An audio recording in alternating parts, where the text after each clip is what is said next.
Bienvenidos, queridos hermanos, con ustedes su hermano en Cristo, Jaime Cárdenas, en este su programa, Conociendo el Concilio Vaticano II, porque la verdadera santidad comienza con un sí a Dios. Empezamos en el nombre del Padre, del Hijo y del Espíritu Santo. Amén. Señor Jesucristo, danos la virtud y la gracia de alabarte, de bendecirte, de glorificarte, Señor. Tú que eres bueno y misericordioso. Ilumínanos y envía tu Espíritu Santo para tener el entendimiento y el comprendimiento de aceptar lo que tiene que decir nuestra Madre la Iglesia. Todo esto te lo pedimos en el nombre del Padre, del Hijo y del Espíritu Santo. Amén. Pues bien, vamos a continuar. Nos quedamos en el Concilio Vaticano II, la Constitución Dogmática Lumen Gentium, capítulo 8, párrafo 56. Ayer empezamos a profundizar en la bienaventurada Virgen María. Pero el Padre de la Misericordia quiso que precediera a la encarnación de la aceptación de la Madre predestinada, para que de esta manera, así como la mujer contribuyó a la muerte, también la mujer contribuyese a la vida, lo cual se cumple de modo eminentísimo en la Madre de Jesús, por haber dado al mundo la vida misma que renueva todas las cosas, y por haber sido adornada por Dios con los dones dignos de un oficio tan grande. Yo no sé por qué le cuesta tanto trabajo al protestante entender este gran misterio. Y ni misterio, porque entender que la Virgen María es todo eso simple y sencillamente porque fue la madre de Jesús, no hay mucha ciencia ahí, es por lógica, es la madre del Redentor, del Cordero de Dios. Por lo que nada tiene de extraño que entre los santos padres prevaleciera la costumbre de llamar a la Madre de Dios totalmente santa e inmune de toda mancha de pecado, como plasmada y hecha una nueva criatura por el Espíritu Santo, enriquecida desde el primer instante de su concepción con el resplandor de una santidad enteramente singular, la Virgen Nazarena, por orden de Dios. Por orden de Dios. Es lo que la Iglesia siempre va a enseñar, para que no anden protestantes levantando falsos o católicos ignorantes creyendo las falsedades de los protestantes. No es por la gracia de María porque ella es diosa, no, es por orden de Dios. Es saludada por el ángel de la Anunciación como llena de gracia. Es Dios quien instituye eso. Lucas 1:28. A la vez que ella responde el mensajero celestial: he aquí la esclava del Señor, hágase en mí según tu palabra. Que es algo que nosotros los católicos bien podemos aprender a siempre decirle al Señor: hágase en nosotros según tu palabra. Está en Lucas 1:38. Así María, hija de Adán, al aceptar el mensaje divino, se convirtió en madre de Jesús, y al abrazar de todo corazón y sin entorpecimiento de pecado alguno la voluntad salvífica de Dios, se consagró totalmente como esclava del Señor a la persona y a la obra de su Hijo, sirviendo con diligencia al misterio de la redención con Él y bajo Él, con la gracia de Dios omnipotente. Con razón, pues, piensan los santos padres que María no fue un instrumento puramente pasivo en las manos de Dios, que es lo que enseñan los protestantes. La Virgen María no nomás fue un instrumento pasivo, que Dios la utilizó como un títere y ya hizo su función y ya no. Así no enseña la Iglesia Católica, sino que cooperó a la salvación de los hombres con fe y obediencia libres. Ella le dio el sí al Señor.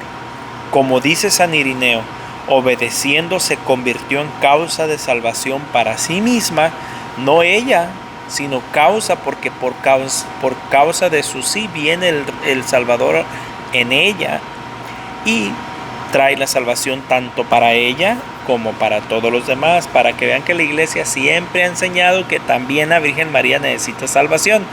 Pero después vienen los protestantes pensando que descubrieron América, diciendo: miren, dice Dios te salve. Eso significa que la Virgen María ocupa también salvarse.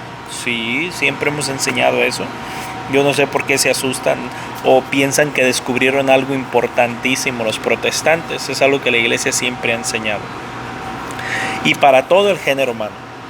Por eso no pocos padres antiguos afirman gustosamente con él en su predicación que el nudo de la desobediencia de Eva fue desatado por la obediencia de María, que lo atado por la Virgen Eva con su incredulidad fue desatado por la Virgen María mediante su fe, y comparándola con Eva, llaman a María Madre de los Vivientes, afirmando aún con mayor frecuencia que la muerte vino por Eva, la vida por María.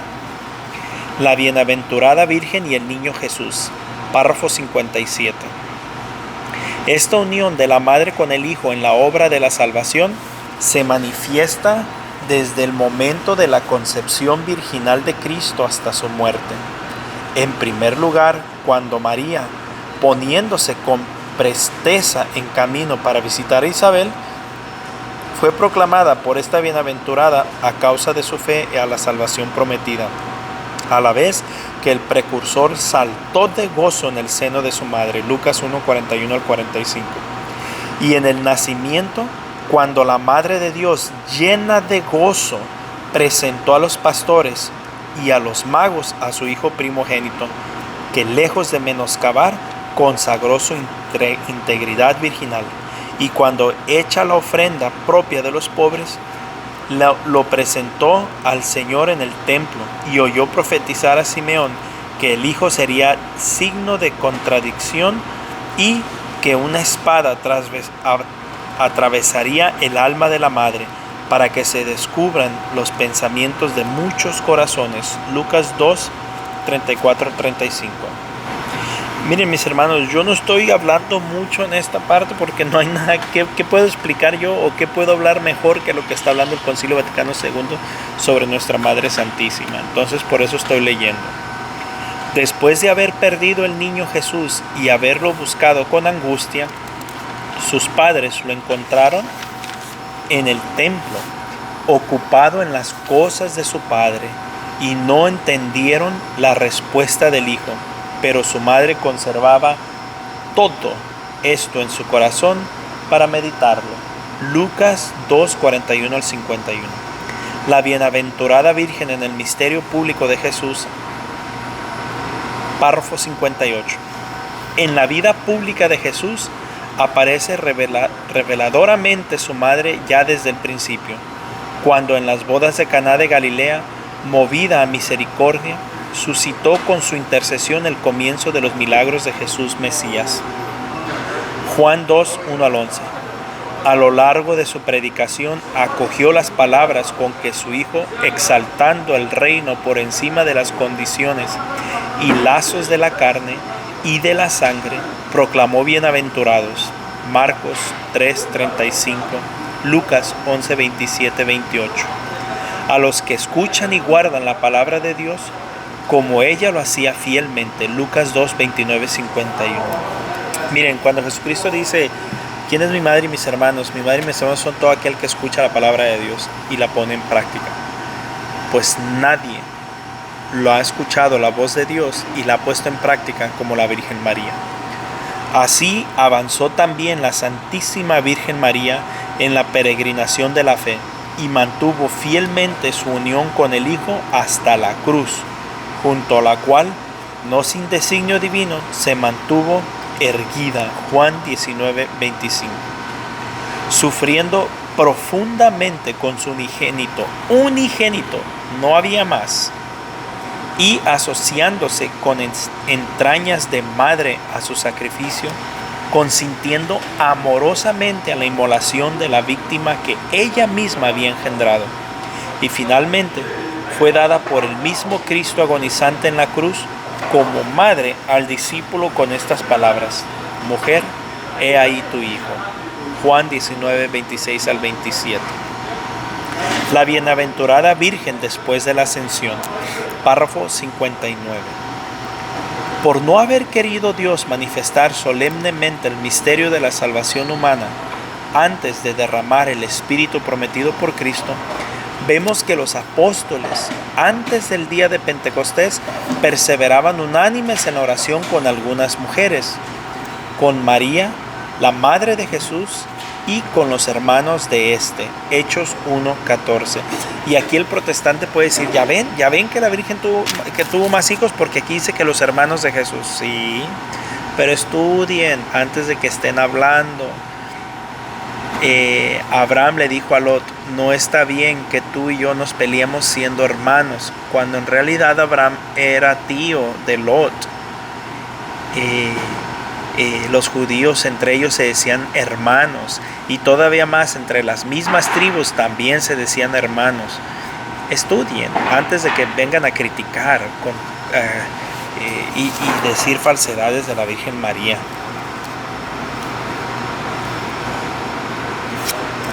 Y que también María imploraba con sus oraciones el don del Espíritu, que en la Anunciación ya la había cubierto a ella con su sombra. Finalmente, la Virgen Inmaculada, preservada, inmune de toda mancha de culpa original, terminando el decurso de su vida terrena, fue asunta en cuerpo y alma a la gloria celestial, y fue ensalzada por el Señor como Reina universal, con el fin de que se asemejase de forma más plena a su Hijo, Señor de señores. Apocalipsis 19:16. Y vencedor del pecado y de la muerte. Miren, mis hermanos, aquí hay algo que pueden confundir los católicos muchas veces. Una cosa es que sea asunta al cielo y sea llevada como reina del cielo y la tierra, y otra cosa es que no haya muerto. La Virgen María sí murió, pero su morir fue un dormir. Despertó, murió y fue elevada al cielo, o durmió mejor y fue elevada al cielo. Fue elevada, no se elevó, que es distinto. No sé por qué a veces los católicos se escandalizan con eso, pero la Virgen María murió. Yo ya fui a la casa de la Virgen María, ahí está su sepulcro, obviamente vacío, porque se la llevó al cielo Dios, pero ahí está la dormición de María, que se llama. La bienaventurada Virgen y la Iglesia. María, esclava del Señor, en la obra de la redención y de la santificación. Párrafo 60. Uno solo es nuestro mediador según las palabras del apóstol, porque uno es Dios, y uno también el mediador entre Dios y los hombres, el hombre Cristo Jesús, que se entregó a sí mismo para redención de todos. Primera de Timoteo 2, 5, 6. Y el protestante dice, ya ven, ¿y ustedes creen en la intercesión de los santos? Por favor, vuelvo a lo mismo, estudien. Una cosa es ser mediador y otra cosa es ser intercedor. No comparen, estudien, vean la hermenéutica de la etimología de la palabra. Sin embargo, la misión materna de María para con los hombres no oscurece ni disminuye en modo alguno esta mediación única de Cristo. La Iglesia ya enseña eso. Antes bien sirve para demostrar su poder, pues todo el influjo salvífico de la Santísima Virgen sobre los hombres, no dinámica de una necesidad ineludible, sino del divino beneplácito y de la superabundancia de los méritos de Cristo, se apoya en la mediación de éste, depende totalmente de ella, y de la misma saca todo su poder, y lejos de impedir la unión inmediata en los creyentes con Cristo, la fomenta. Maternidad espiritual, párrafo 61. La Santísima Virgen, predestinada desde toda la eternidad como Madre de Dios, juntamente con la encarnación del Verbo, por disposición de la divina providencia, fue en la tierra la Madre excelsa del Divino Redentor, compañera singularmente generosa entre todas las demás criaturas y humilde esclava del Señor, concibiendo a Cristo, engendrándolo, alimentándolo, presentándolo al Padre en el templo, padeciendo con su Hijo cuando moría en la cruz, cooperó en la forma enteramente impar a la obra del Salvador, con la obediencia, la fe, la esperanza y la ardiente caridad con el fin de restaurar la vida sobrenatural de las almas. Por eso es nuestra Madre en el orden de la gracia. Pues bien, mis hermanos, podemos ver la grandeza de María, pero en ningún momento le quita el puesto a Jesucristo. Jesucristo es el único Señor, el único Redentor, el único Salvador, el único mediador ante Dios y los hombres. No hay más.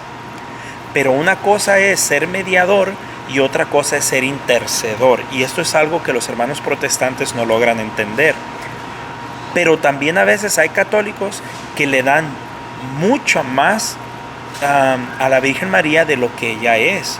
Entonces busquemos el balance sano, ni para un lado ni para el otro. No hay nadie tan grande como María, pero no es diosa.